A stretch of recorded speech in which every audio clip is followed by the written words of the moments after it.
안녕하세요, 고원장입니다. 여러분이 ADHD를 가지고 계시다면 대부분은 시간 관리가 어렵다는 데 동의하실 텐데요. 어떻게 극복할지 알아보기 위해 지난번 영상으로 시간 관리를 위해 계획을 세우는 과정이 다음 6단계로 구성되어 있다고 말씀드렸습니다. 목표 설정, 목록 만들기, 우선순위 정하기, 소요시간 추정하기, 일정 짜기, 휴식과 보상 더하기, 그리고 첫 3단계를 먼저 소개해드렸죠. 오늘은 나머지 4에서 6단계에 대한 내용을 말씀드릴 텐데요. 목표에 따라 크게 만들어져 있는 목록을 더 세분화해서 일정 안에 포함시키는 과정으로 보시면 되겠습니다.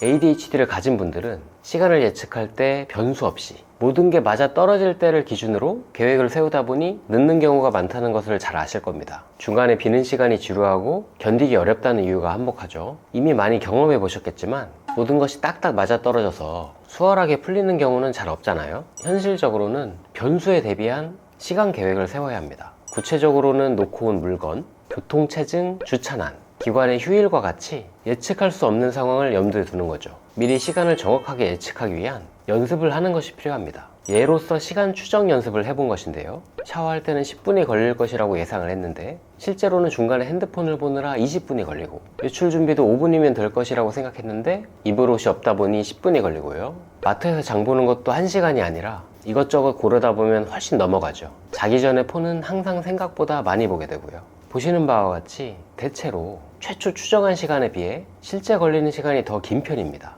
저는 제가 진료하는 환자분과 함께 이런 식으로 예상과 실제 간의 차이를 알아볼 수 있도록 과제를 내드리기도 하는데요. 정해보기 어려우시다면 최초 예상 시간의 1.5배를 실제 시간으로 생각해 보시라고 말씀드리고 있습니다. 만약 해본 적이 전혀 없는 새로운 과제라면 최초 떠올린 시간의 2배 정도로 추정해보는 것이 안전하다고 생각해요.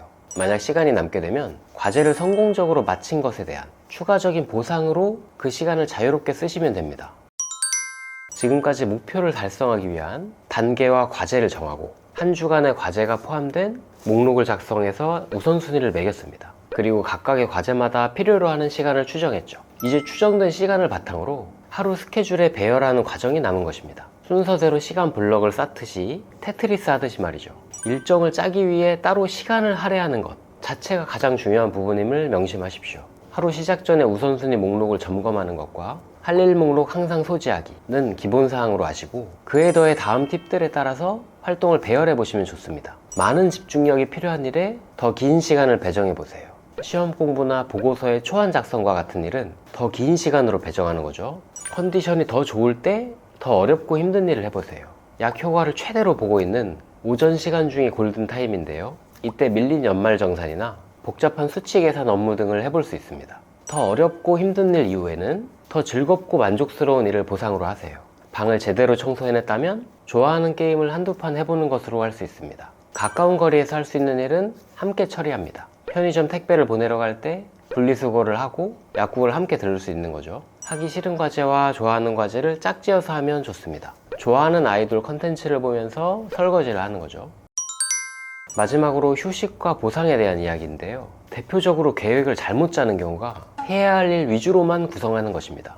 휴식과 보상은 다시 집중해서 할 일을 해낼 수 있게 하기 위해 긴장을 풀고 재충전하는 시간을 제공해요. 내가 얼마나 집중을 유지할 수 있는 사람인가를 헤아려서 어느 정도의 집중 시간 이후에는 꼭 휴식 시간이 뒤따르도록 합니다. 여기서 순서에 유의해야 해요. 놀거나 쉬고 나서 과제가 아니라 과제 이후 휴식이나 보상이 주어지도록요. 어디까지나 주관적인 영역이니 본인이 느끼기에 이 정도 보상이면 그 과제를 시도해 볼 수 있겠다 라고 느껴질 수 있으면 됩니다. 제가 추천드리는 것은 과제 난이도별로 등급을 나누고 그것에 대한 보상에도 등급을 나누어 둔 리스트를 미리 작성해서 가지고 있는 것입니다. 언제라도 꺼내야 쓸 수 있도록요. 난이도가 낮은 과제, 5에서 15분 정도면 끝나는 단순 반복 일상 과제들, 예를 들어 설거지, 분리수거 내놓기, 기상 후에 침구 정리하기, 영양제 챙겨 먹기 등의 경우에는 작고 가벼운 보상이면 되겠죠. 쇼츠나 릴스 10분 보기, 좋아하는 젤리 한 봉지 먹기, 할 일 목록에 줄을 그어 지우거나 좋아하는 스티커 붙이기 등이 예가 될 수 있습니다.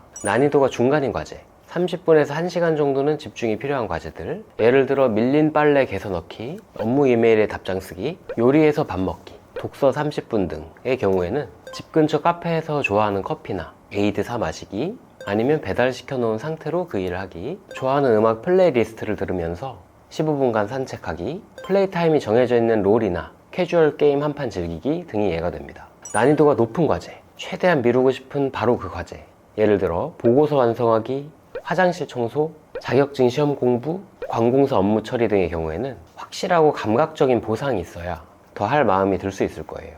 고생한 나를 위해 맛있는 저녁 메뉴 먹기, 보고 싶었던 영화나 드라마를 저녁 내내 감상하기, 장바구니에 넣어뒀던 소소하고 좋아하는 아이템을 구매하기 등이 예가 될 수 있죠. 이렇게 나에게 맞추어진 보상 리스트를 미리 만들어서 가지고 있는 것이 중요한 부분이에요. 그리고 계획대로 추진하는 데 지속성을 더하려면 이렇게 해보십시오. ADHD는 만족 지연이 어려운 것이 특징이므로 규칙적인 단기 보상과 간헐적인 장기 보상이 있도록 하면 그 방향으로 이어가려는 관성이 높아질 거예요. 그러니 이 두 가지를 포함시켜서 일정을 짜는 것이 중요한 부분입니다. 아까 난이도 상중하로 나누어서 보상 리스트를 따로 만든 것처럼 단기, 중기, 장기로 나누어서 각기 다른 보상안을 적용해 볼 수 있는데요.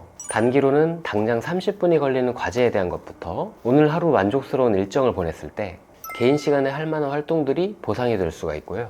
중기라면 한 주에서 한 달 단위로 볼 수가 있습니다. 나아가 습관으로 정착시키고 싶은 경우 장기로 분기나 반기, 단위의 보상안을 내볼 수도 있겠죠. 단기에서 중기, 장기로 갈수록 보통 더 시간을 오래 쓰거나 비용이 더 드는 보상안 쪽으로 가게 될 텐데요. 계획하는 방향으로 지속 시간이 길어질수록 영화 한 편 보기에서부터 당일치기로 놀러 갔다 오기, 단기 국내 여행, 한 주간의 해외여행, 고가의 나를 위한 선물까지 점점 더 비용이나 만족도가 높은 것들로 구성해 볼 수 있습니다. 앞서 올려드린 영상부터 이번 영상까지 보시면서 알게 되셨겠지만 요약을 해본다면 이렇습니다. 원하는 구체적인 목표를 설정하는 것이 1번이고요. 이후로는 큰 뭉탱이로 할 일을 나눕니다. 그 일을 더 작게 세분화시키고요. 각각의 과제들의 우선순위를 명확히 해줍니다. 각각의 시간이 얼마나 걸릴지를 추정해보고요. 이후에는 하루 스케줄에 채워 넣습니다. 휴식과 보상을 과제 다음 순서로 배치하는 것을 포함시키면 완성이 되는 거죠. 이 순서에 따라 할 일들을 계획대로 처리하는 것에 익숙해지시도록 연습을 해보세요.